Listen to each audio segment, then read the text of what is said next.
සම්පූර්ණ හිමිගේ සදහම් සිසිලේ සැනෙහෙන අපසිරි ලක්දරුව දහම් පාසලේ දෙවැනි වැඩමි උදාර ගුණදන් සිත දැරුව ලෝකය දැකලා ලෝකය දිනන්න මාවත ප්‍රාජනු මනසේලා සෑම ඉරුදින ආරෙනු කළේද පිපි හදවතින් මල් දුවිලා ඉතින් දේශීය දේවතාවන් වන්දනීය පූජනීය ගෞරවනීය මහා සංඝරත්නයේ ප්‍රථමයෙන් අවසර ප්‍රාර්ථනා කරන අතර හැමදාම අපගේ දෝෂේ ඉවත් කර සුසිරිතව අප පිළිගන්නට අප උපකාර කරන මගේ ආදරණීය ගුරු පියාණන්ට ගුරු මෑණිවරුන්ගෙන්ද අවසර ප්‍රාර්ථනා කරමි මගේම දයාදර මගේම ප්‍රඥාවන්ත සහෝදර සහෝදරියන්ගෙන්ද අවසරයි ඉතින් මම ඔබ කතා කරන චෝරයන් මාතෘකාව අපේ දහම් පාසලේ ඉතිහාසය.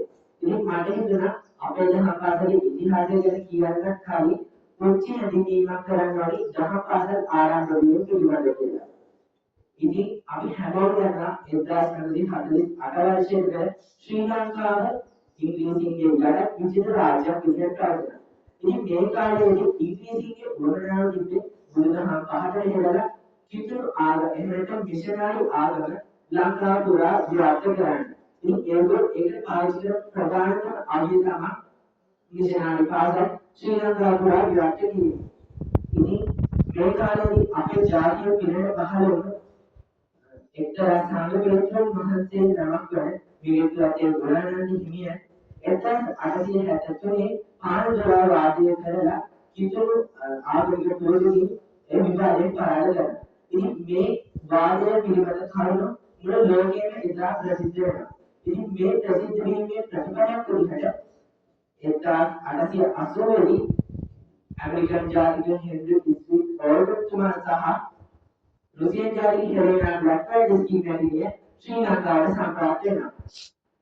ඉතින් ඔවුන්ගේ ඒ සම්ප්‍රාප්ත වීම ශ්‍රී ලංකාවේ බෞද්ධ පුනරුද්ධරණයට බලපෑ ප්‍රධාන මහත් පිටුවහලක් වෙනවා.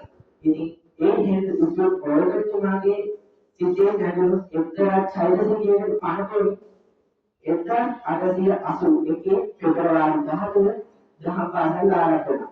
නමුත් 1995 අගෝස්තු 3 වෙනිදා තමයි හරියටම විහාරස්ථානයේ කේන්ද්‍රයේ නිශ්චිත වශයෙන් දහම් පාසල ආරම්භ වුණා.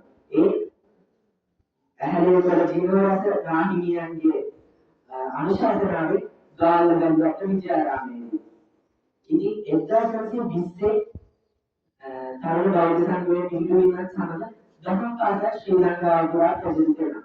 ඒ කෙසේ වෙතත් දැන් කතා කරන්න සූදානම් වන්නේ අපේ දහම් පාසලේ ඉතිහාසය ගැන.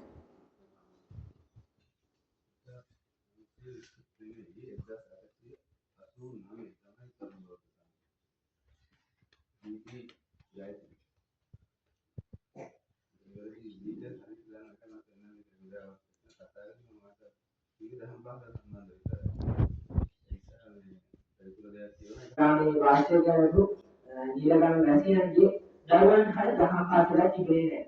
ඉතින් මේකින්ද නීලගම වාසය කරපු වැසියන් ඒ කාලේ ශ්‍රී ලංකා මහලි අධිකාරියේ වික්ටෝරියා කලාපේ නේවාසික කළමනාකාර තුමා විදිහට කටයුතු කරපු චන්ද්‍ර පෙරේරා මහතාගේ ඉල්ලීම කරන නීලගම දහම් පාසල ආරම්භ කර දෙන ලෙස.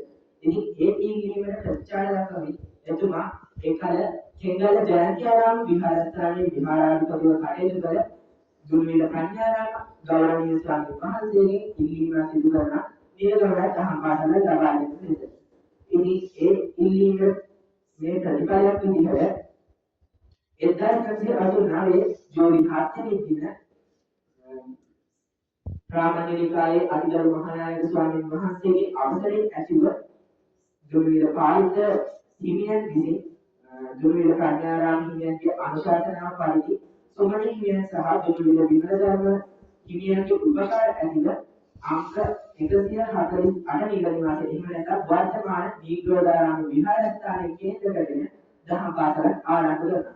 ඒ අතීත නිලගම වාසීන් ගණන විදිහට 1989 වර්ෂයේ පෙර නිලගම සමාජ ශාලාව කේන්ද්‍ර කරගෙන දහම් පාසල පැවැත්විලා තියෙනවා. ඉතින් නිලගම වාසීන් ගණන විදිහට ආරම්භයේදී දරුවන් 300ක් පමණ දහම් පාසලේ ඉගෙනු ලබා ඇති අතර ගොඩනැගිලි වැඩියක් අමතකව කුච්චිරාල වැනි ගුරුවරු 15 දෙනෙක් දහම් පාසලේ සේවය නිරත වෙලා සිටියා. ඉතින් දහම් පාසලේ ප්‍රධානාචාර්ය ධූරේ කෙබඳු ගෞරවනීය ස්වාමීන් වහන්සේලාට කතා කිරීමේදී ප්‍රථමයෙන්ම දුරවිල පඤ්ඤාරාම ගෞරවනීය ස්වාමීන් වහන්සේ, ඉන්පසු දුරවිල විමලධර්ම ගෞරවනීය ස්වාමීන් වහන්සේ, ඊට පස්සේ අපි හැමෝම දන්න දුරවිල පඤ්ඤාරාම දුරවිල විජේසිරි ගෞරවනීය ස්වාමීන් වහන්සේ මේ විහාරාධිපති කන්තුරු සහ දහම් පාසලේ ප්‍රධානාචාර්ය ධූරයට පත් වුණා. ඉතින් දුරවිල විජේසිරි ස්වාමීන් වහන්සේ කියන්නේ අපේ දහම් පාසල වෙන්නේ විශාල මෙහෙයක් ඉදිරියට ගෞරවනීය රාණි සඳහා.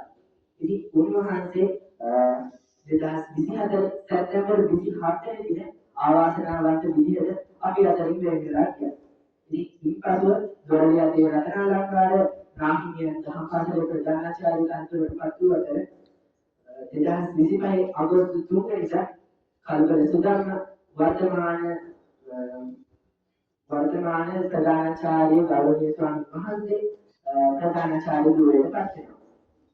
ඉතින් ඒ වගේම 2018 දී අපි හැමෝම දන්න අපේ දහම් පාසල වෙන්නේ විශාල දෙයක් මෙහෙයක් ඉදිරියට තමන්ගේ දරුවන්ට වඩා දහම් පාසලේ දරුවන් වෙනුවෙන් අපට අපේ ආදරණීය උප ප්‍රධානාචාර්ය ගුරුපියාණන් වන චරු සුදර්ශන ගුරුපියාණන් දහම් පාසලේ ප්‍රධානාචාර්ය ධූරයට පත් වෙනවා. ඉතින් එදා ඉඳලා ඒ කියන්නේ 1989 ජූලි 7 වෙනිදා ඉඳලා අපි ගැන හිතන අපේ ගුරු අම්මලා තාත්තලාගේ ඒ දේශ මහන්සිය කැපවීම ඔස්සේ අපි අද වෙන විට වසර 38ක් විවිධ ජයග්‍රහණ ලබාගෙන දීර්ඝ ගමනක් ඇවිත් තියෙනවා. ඉතින් මම දැන් කියන දහම් පාසලකින් කියන රටේ තියෙන සේවය. ඉතින් දහම් පාසල කියන්නේ ළමයින්ගේ මොළේ වෙන්න හදවත දියුණු කරන පුණ්‍ය ආයතනයක්. ඉතින් අද බොහෝ විවාදකරුවන් කටිකේ ලේඛකයන් වගේම කාර්යයක් පිළිවෙලා තියෙන දහම් පාසල කේන්ද්‍රවල. ඉතින් මාපියන්ට නොසලකන සමාජයේ විනතර අනුන්ට හිංසා කරන මුදලට යටදී ප්‍රමුඛ අපරාධ උගත් වෛද්‍යවරු, ඉංජිනේරු, නීතිඥවරු කොට සමාජයේ දකින්න. මේක ප්‍රධානම හේතුව දෙමාපියන් හරියට දහම් පාසල අධ්‍යාපනයේ දරුවන්ට නරඹා ගැනීම. දෙමාපියන් උත්සාහ කරන්නේ වර්තමානයේදී දහමට ළමයන් දහම ලබා ගැනීමට වඩා විද්‍යාවේ ඉංග්‍රීසි ගණිතය වගේ විෂය දරුවාගේ පොළේ තුරට දාන්න.